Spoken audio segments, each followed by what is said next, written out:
Hi friends, welcome to home foods 9. వేడి వేడి ఈ సూప్ తాగారంటే డి విటమిన్ అందటమే కాకుండా రుచి కూడా చాలా బాగుంటుంది. మీ జీర్ణశక్తి కూడా బాగా పెరుగుతుంది.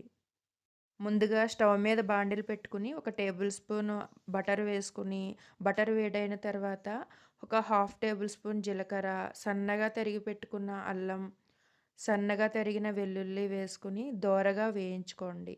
ఒక హాఫ్ ఇంచ్ అల్లము, 2, 3 వెల్లుల్లి అయితే సరిపోతాయి. ఇవన్నీ దోరగా వేగిన తర్వాత చిన్న ఆనియన్ తీసుకుని సన్నగా తరిగి ఆనియన్ తరుగు కూడా వేసుకోవాలి. ఆనియన్స్ కొద్దిగా కలర్ మారితే సరిపోతుంది. ఆనియన్స్ ఇలా కొద్దిగా కలర్ మారిన తర్వాత ఒక టేబుల్ స్పూన్ కార్న్ ఫ్లోర్ వేసి ఉండలు రాకుండా బాగా వేయించుకోండి. లేదంటే ఒక టేబుల్ స్పూన్ కార్న్ ఫ్లోర్‌లో ఒక హాఫ్ కప్ వాటర్ వేసుకొని కలిపి పెట్టుకోండి. కార్న్ ఫ్లోర్ 2 నిమిషాలు వేగిన తర్వాత ఒక 10 మష్రూమ్స్ సన్నగా తరిగి వేయించుకోవాలి. తగినంత సాల్ట్ కూడా వేసి వేయించుకోండి.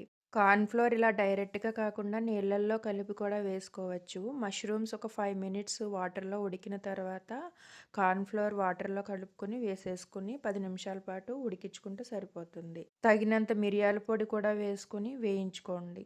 3 నిమిషాల పాటు ఇలా వేగిన తర్వాత ఒక 4 కప్స్ వాటర్ వేసుకొని ఒక 5 మినిట్స్ హై ఫ్లేమ్‌లో ఉడికించుకున్న తర్వాత స్టవ్ లో ఫ్లేమ్‌లో పెట్టేసుకొని ఇందులో హాఫ్ క్వాంటిటీ మష్రూమ్స్ తీసి చల్లార్చుకోండి. చల్లారిన తర్వాత వీటిని మెత్తని పేస్ట్‌గా చేసుకోవాలి. పూర్తిగా చల్లారిన తర్వాతే మిక్సీ పట్టుకోవాలి.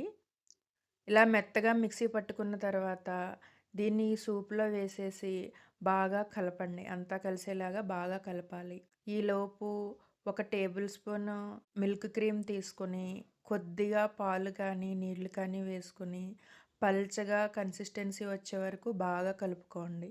స్టవ్ ఆఫ్ చేసుకున్న తర్వాత క్రీమ్ మిల్క్ వేసుకుని అంతా కలిసేలాగా బాగా కలుపుకోవాలి. కలుపుకున్న తర్వాత మీడియం ఫ్లేమ్‌లో ఇంకొక 5 నిమిషాల పాటు ఉడికించుకుంటే సరిపోతుంది. వేడి వేడిగా సర్వ్ చేసుకోవటమే. పైన కొత్తిమీరతో గార్నిష్ చేసుకోవచ్చు. ఈ రెసిపీ మీకు నచ్చితే లైక్ చేసి మీ ఫ్రెండ్స్‌కి కూడా షేర్ చేయండి. మరిన్ని హెల్తీ రెసిపీస్ కోసం నా ఛానల్‌ని సబ్స్క్రైబ్ చేసుకోండి. Thanks for watching.